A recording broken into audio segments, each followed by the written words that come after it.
Stanford's Masters of Creativity series. I'm your host, Jeremy Utley. Along with an amazing team, I lead the D.School's leadership program and startup accelerator inside the university, as well as our work with lifelong learners and organizations beyond the walls of the university elsewhere. At the D.School, we believe that creative confidence is an essential defining characteristic of folks who break through not only in art, but in science and law and engineering and business and policy and parenting and in every aspect of life. At Stanford, we've been fortunate to live at the intersection of art and engineering for the last 60 plus years. But in the last 15 or so years in particular, that intersection is amplified from what was once a four-way stop in an obscure country road to now a mixed master style highway interchange that looks like an aerial shot of downtown Dallas-Fort Worth. And it's not just an interchange of disciplines, but of technologies, artificial intelligence, machine learning, gene editing, Bitcoin, blockchain. The world is changing.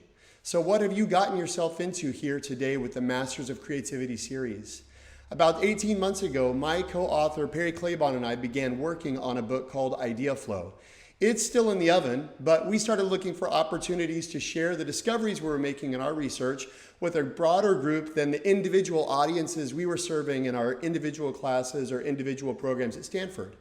We wanted to share the practices that we've gleaned from masters of creative action and share them with a much wider audience. But then the series took on a life of its own. What started as a medium has morphed into a movement, and we've had the chance to share some of our discoveries in the first few sessions, but then other masters of creative action started coming out of the woodwork. Over the next several months, we've got entrepreneurs and authors and inventors and teachers and artists coming to share their stories.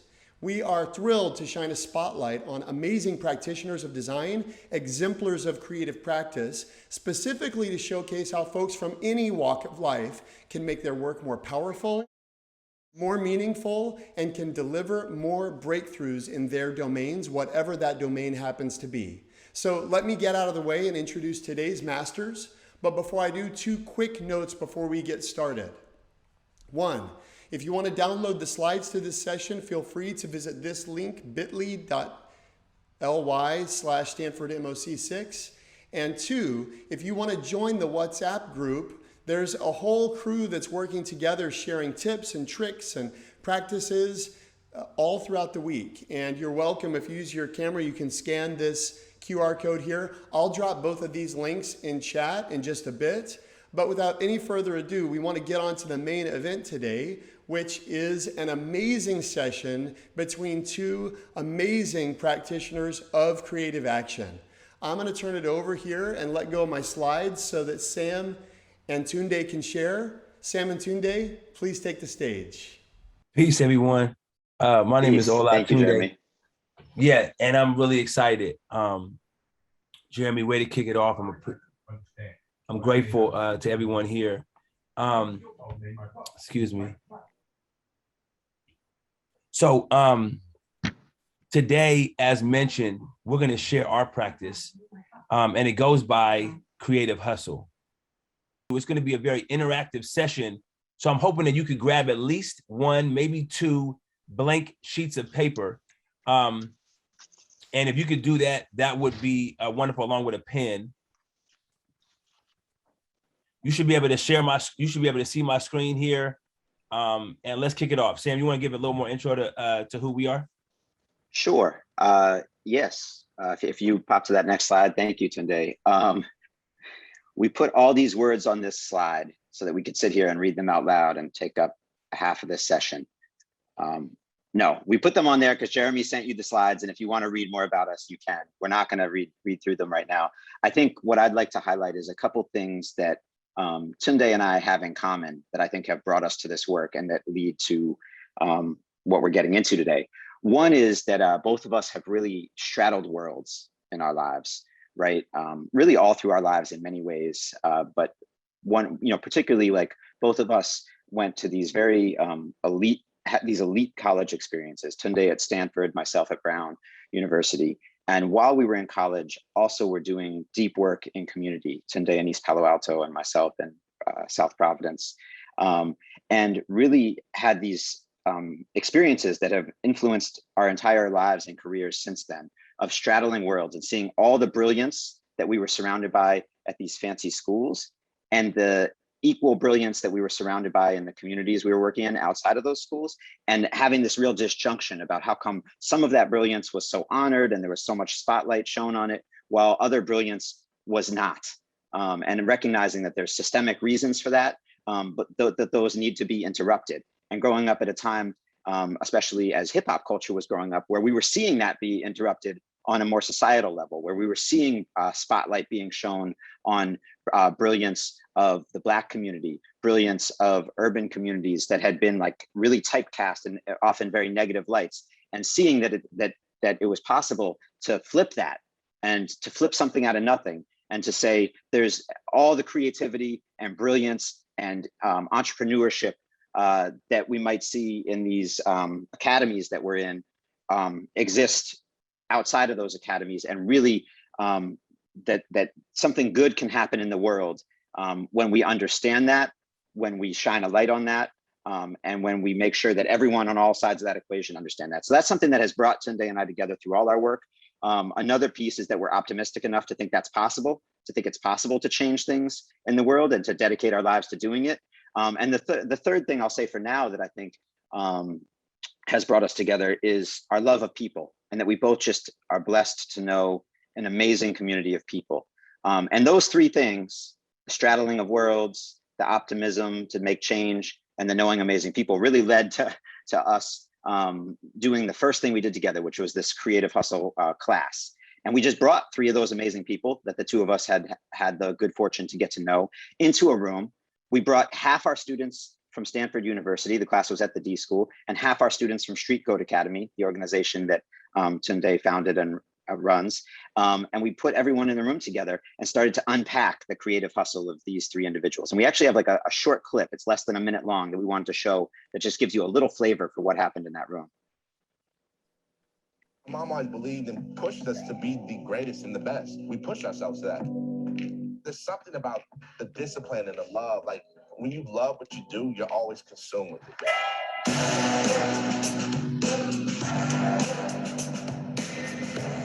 I wouldn't encourage you to pursue the money. I would encourage you to pursue the passion.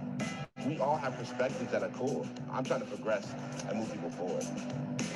These creative hustlers, how did they build the mindsets, the skills, and the access they needed to do what they do? When we have access to hear from some of the world's best creatives, let's open that opportunity for everyone.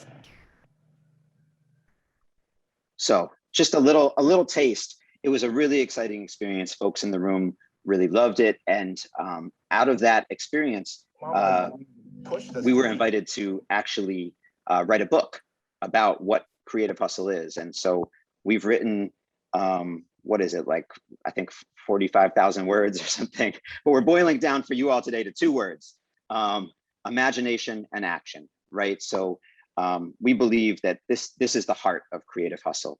It's bringing new ideas and creative energy, and then actually putting those things into motion in the world. And we do just want to share one little small passage from the book that we think really sets up this work and what motivates us to do it.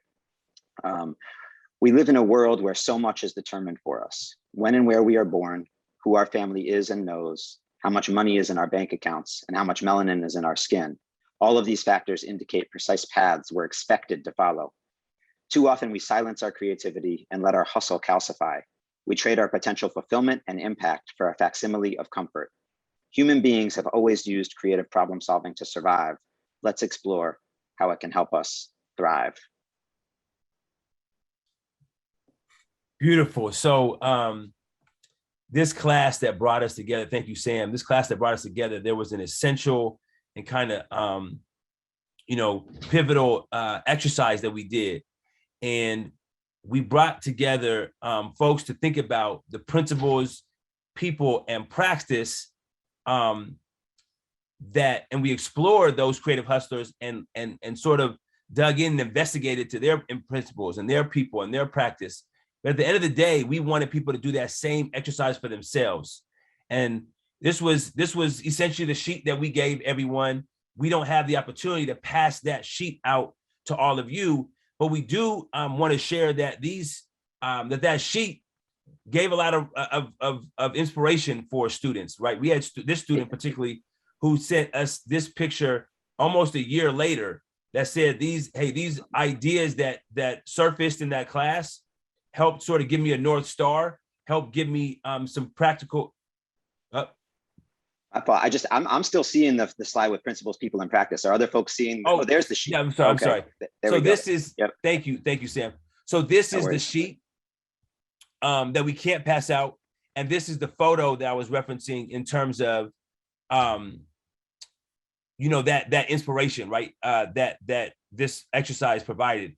And so what we want you to do is to take your sheet of paper, and we want you to create your own kind of gifts to goals worksheet. All right. And so this is what we're going to have you do. This is a step-by-step piece. You're going to take your sheet of paper, you're going to fold it in half. Then you're going to fold each of those halves into a half, creating this sheet of paper into fours.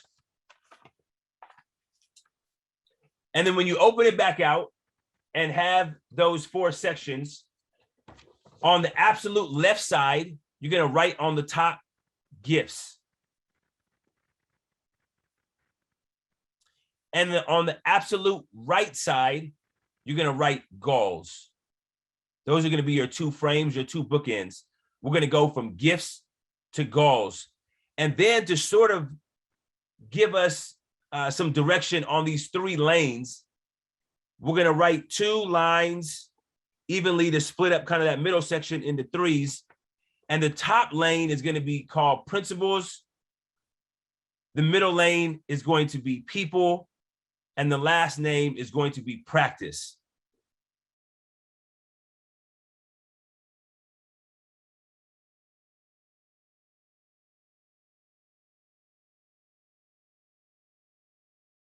Oh, all right. We're going to start populating these. I think Tunde is going to DJ for us. We've put some prompts. These are not exhaustive prompts. You know, use them as a springboard to get your mind going. But one of the most important pieces here is to really start to think about what we bring to our work.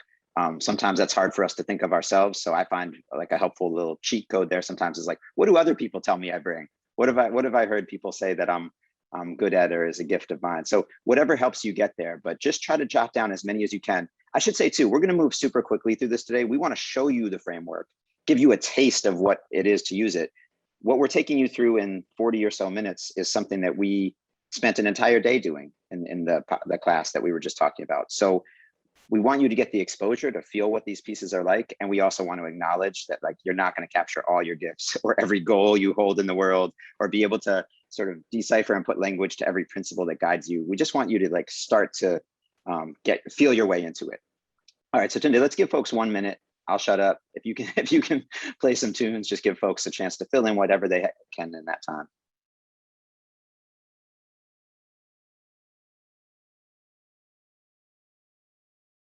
And we're going to think about goals. And I'm sure, you know, hopefully we all have a lot of those. This is really like us focusing in on some things that we are trying to make happen in the world.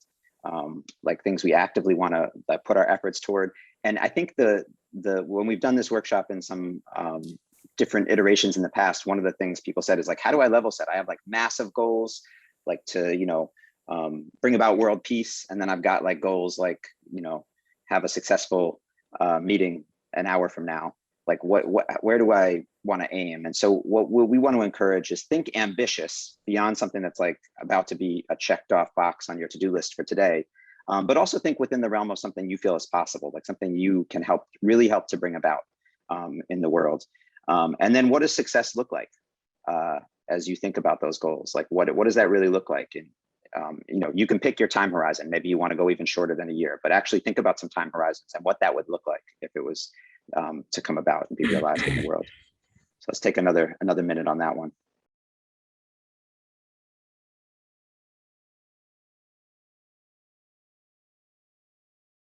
Okay, I know there's probably a lot more that you can think about and write there, but we're going to leave it there for this session. Saw a really great question in the chat from Atif. I hope I'm saying your name correctly. Apologies if I'm mispronouncing it. around whether there should be alignment or relatability between gifts and goals. And pointing out that like we might have certain professional gifts, there may be goals that are in our personal life. I love this. One of the things that we have found in doing the class, that initial class we were talking about, and some subsequent workshops with folks, is it really helps to flesh it all out and to not kind of segregate our gifts, because there may be something we've thought of as a personal gift that actually could really help us reach a goal that we've kind of put into the professional category, or vice versa. So there's a real benefit to being a little bit exhaustive, and to not pre-segregating or deciding before we even move our pen that something fits in one column or would only align to one goal. To really get all of that out, one of the activities we did in the workshop, which we will not have time to do with you all today, was actually then sat in pairs and helped each other think about that, and helped each other find alignment between gifts and goals. So there's a whole lot of pieces there that can help to excavate that. But I love the question, and I would give strong encouragement not to pre-censor any of these ideas in your first kind of flushing it all out on the page. Okay, let's move to our next section, which is to think through our principles. One way we've thought of this before is, what are the founding principles in your personal constitution? Another way might be to just give yourself a number, shoot for 3 beliefs that you hold on to. Sometimes these particularly come up when you're facing adversity or a tough situation. Another really simple way to think about it is just what's most important to you. So let's just take a few minutes to sketch those in. Actually, 1 minute. We'll take a few minutes across these 3, 1 minute for this one. Just jot down what you can.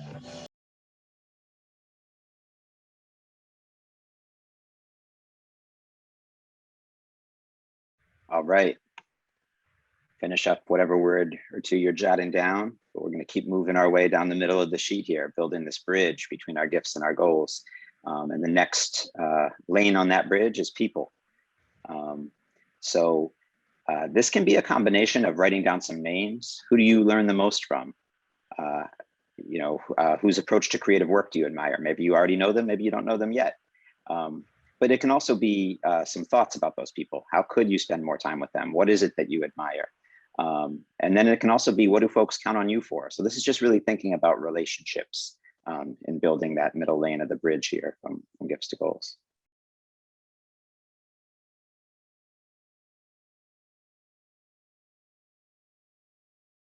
All right. Finish up that last word or two there, and we're going to build out that last lane of our bridge here, which is to think about practice. And this is what we do. This is our daily routines to ensure that we stay healthy and grounded. This is that self-care that prepares us for the next day. This is what we do when we get into tense situations, how we navigate through. These are the practices that keep us connected to our creativity, to our people. And these could be things that we already do, or like it could be slightly aspirational, new things that we're pushing ourselves toward, that we believe would be a beneficial part of our practice.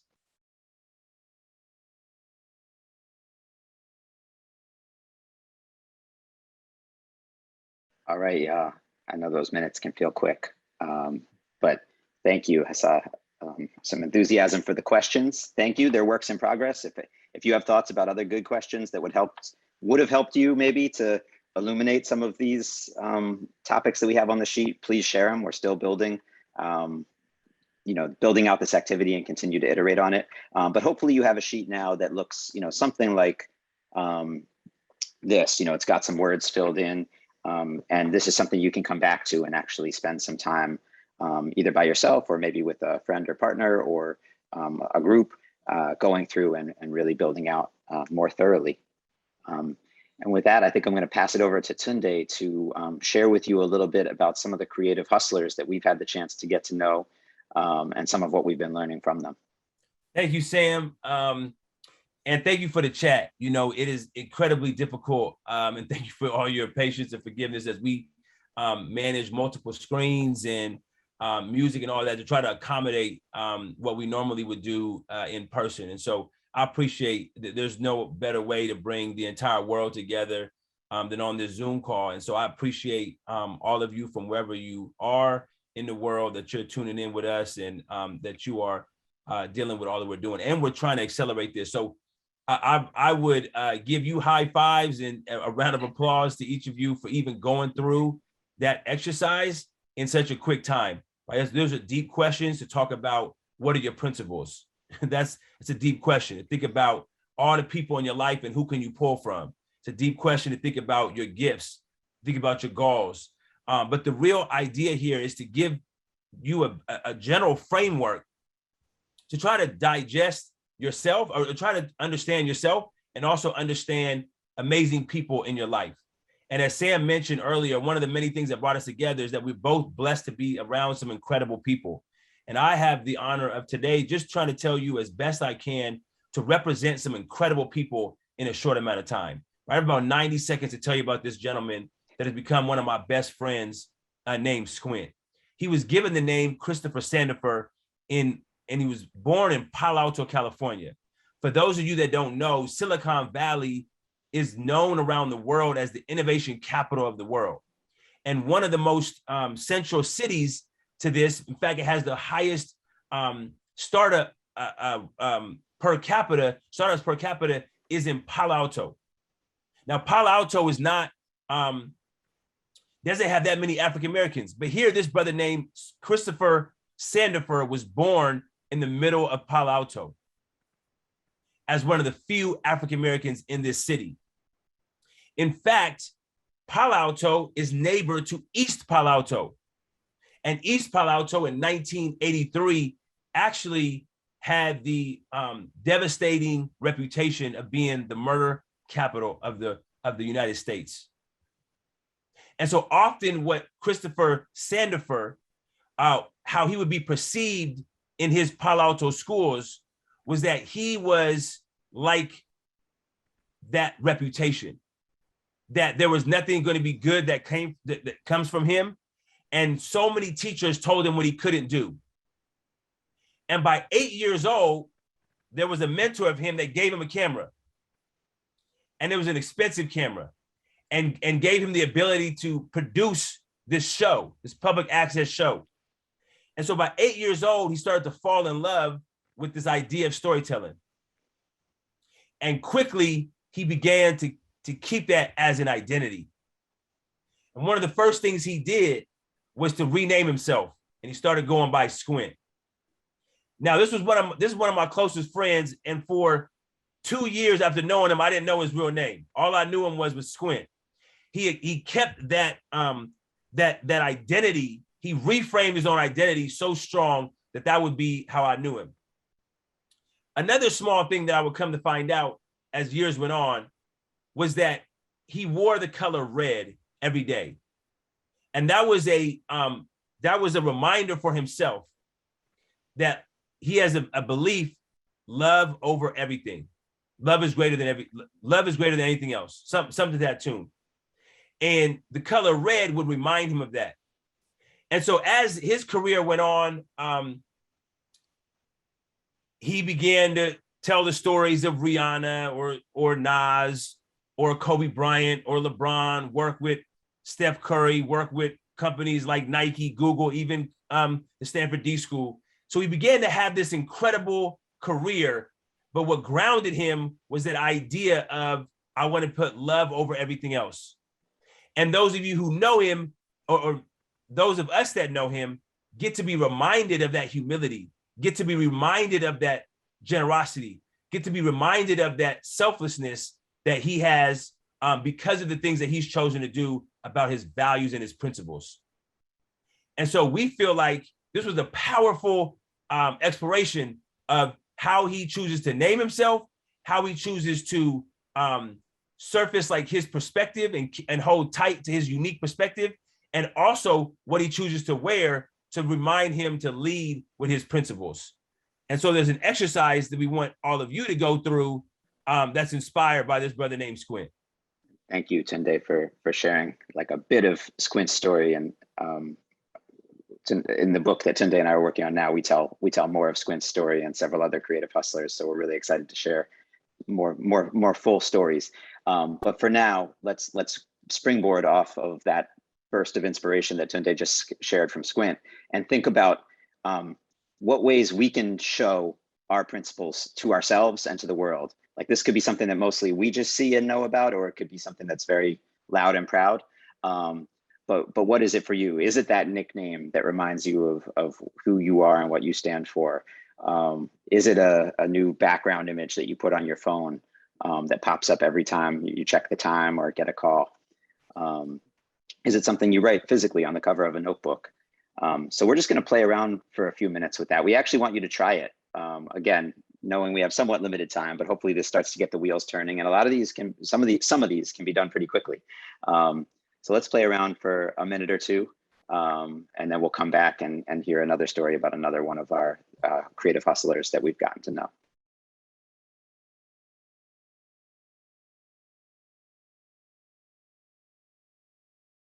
We're going to keep moving. I think we have about 14 more minutes to get through 2 more stories and ideas. And so I want to quickly tell you about this sister here named Seidel Espinosa Salamanca. And Seidel came to the United States as an immigrant and quickly loved school, excelled in school, and assumed that by excelling in school, she was going to be allowed to go to college. When her college counselor told her that she was not able to go because of her citizenship, it broke her heart. And it took somebody from her church to be able to explain to her, hey, I want to help you find another way. And as she began to explore this other way, she created, in fact, her own application called Dreamer's Roadmap. And this app, despite her not knowing how to code or but just simply with that idea, rose and brought her all the way to the White House, where she won the first place in this competition. It allowed her to create this application. Now 50,000 people are using her application to find out ways to go to college. A few months ago, in the heat of this pandemic, Seidel brought that same sort of selflessness, brought that same courage to be able to find ways to relieve people in our community here of East Palo Alto to be able to get rent support. And in each of these situations, whether it's her bringing her application to be able to help 50,000 people reach college, or whether it's her raising almost $2 million to be able to provide free rent for people who are struggling in this pandemic, Seidel really leveraged the people that she knew. And she was able to find the right people and use those and bring those people to be able to help provide her solutions to problems that she saw in her community. And so we want you to also sort of be inspired by Seidel and go through an exercise that might help you with that. Yeah, the prompt here is very straightforward. It's who do you need to learn more from, and how can you set yourself up to do so? So I think in the prompt, we mentioned 5 people. Maybe we pick 1 or 2 for now, just to try this out. But we're thinking about somebody who we have some connection to. Maybe we don't personally know them, but maybe if it's me, I know Tunde knows them. You know, I have some connection there, and somebody who I really believe I could learn a lot from. And then next to that, I'm just writing ideas of both what I think I might be able to learn from them, what I think I could share with them, and how I might reach out to them. And, you know, I think old school, I'm like, who do I know, you know, going through friends and people. But some of our students have told us that they've just done kind of cold social media outreach and had great success with this. Or even one of our students talked about guessing an email address, you know, just sort of looking on a website and figuring out what someone's email address probably was, reaching out and then having this amazing interaction with them. And then the next step that we won't do in this few minutes here is actually to reach out. Like if you get 1 or 2 names down and you fill this out, actually giving it a shot and reaching out to at least 1 or 2 folks.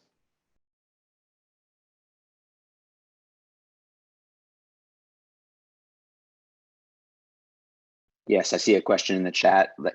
Please do include for yourself what you hope to learn, and as well as what you think you could offer, right? I think sometimes we think like we view these, and this might be a good time to look back at the gifts side of your sheet and think about some of what you bring that might be useful to someone or they might find interesting.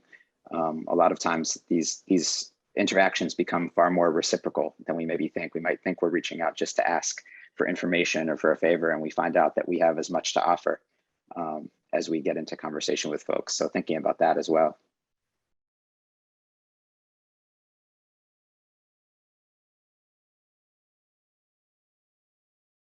I think we're going to have to move to the next one. I know we're moving through this very quickly. Again, these ideas and concepts are going to be more thoroughly fleshed out in our book that Sam and I have nearly completed and hopefully will be released to the world soon, called Creative Hustle. They feature the stories of the two people I just mentioned, as well as by the chief marketing officer of Discord named Tessa Aragonis. Now, Tessa grew up in Detroit, immigrant parents, hardworking, and needed to figure out what kind of principles, what kind of people were going to help her expand and get to her goals.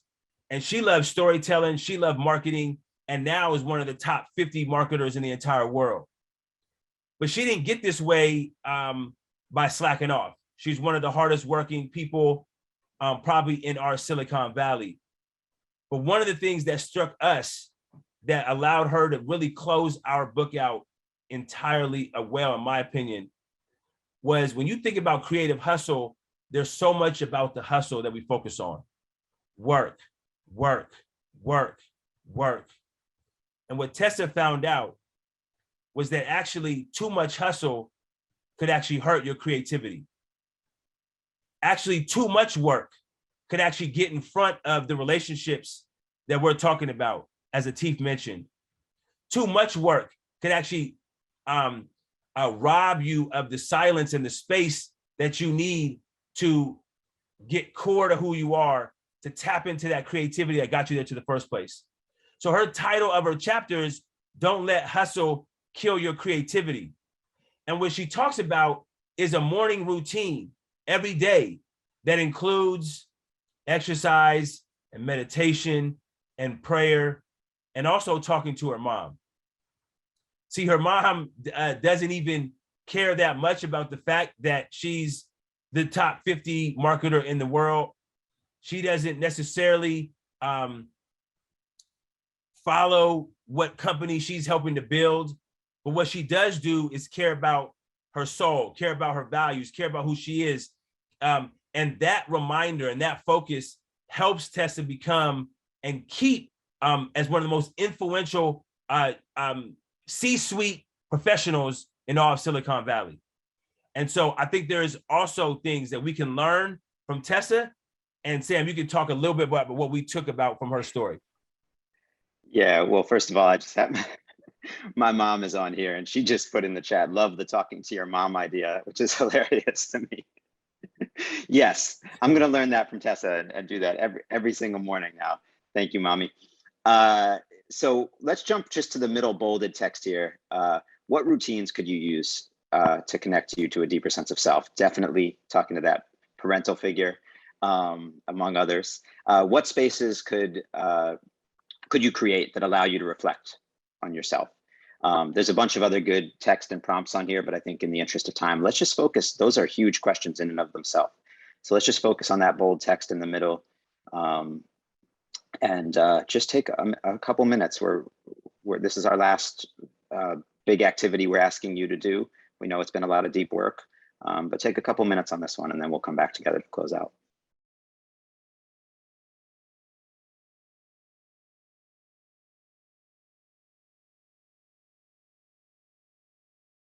Yeah. So we know we've moved through a lot, and we know that sometimes we come to these sessions and we get inspired, we get provoked, we get taken on some sort of journey, and then we close the that Zoom link, we open the next Zoom link for the next meeting, or we go to attend to someone in our family, or all sorts of things come up, and we sort of drift away from that. So we want to just give 3 ideas that to consider. One is just setting a reminder right now in your phone or on your computer to look back at what you just created somewhere a little ways out on the calendar. Set a 5-minute appointment with yourself, a 20-minute appointment with yourself, to just come back and check out both your gifts to goals sheet and the pieces you were just working on, and revisit them.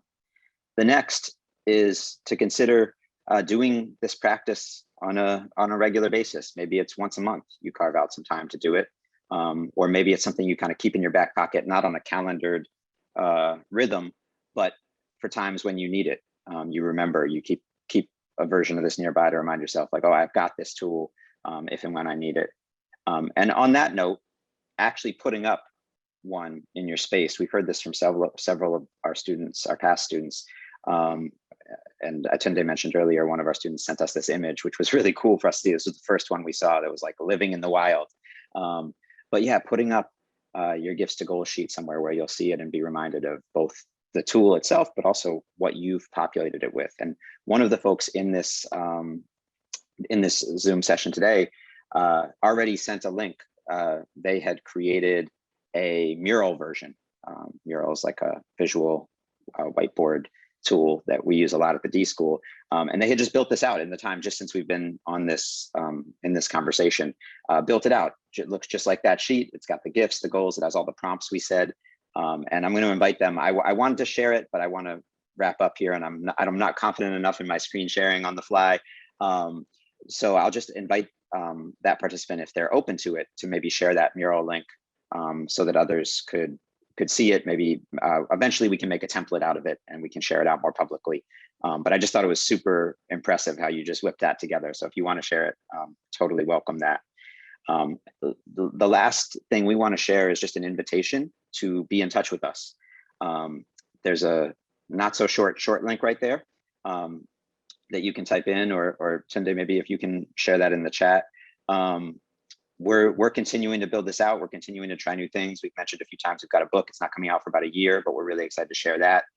And we want your feedback. It is not too late for us to make the book better, for us to think about that next session and how we're both talking about this work and the activities we're sharing. So if you go to that link, there's a really short survey. I think it's 3 questions, and one of them is like, what's your name and email address? Just to give us some thoughts and feedback, we would welcome it. All right, I think with that, we want to say thank you all for diving in, trying many different things with us in a very rapid succession.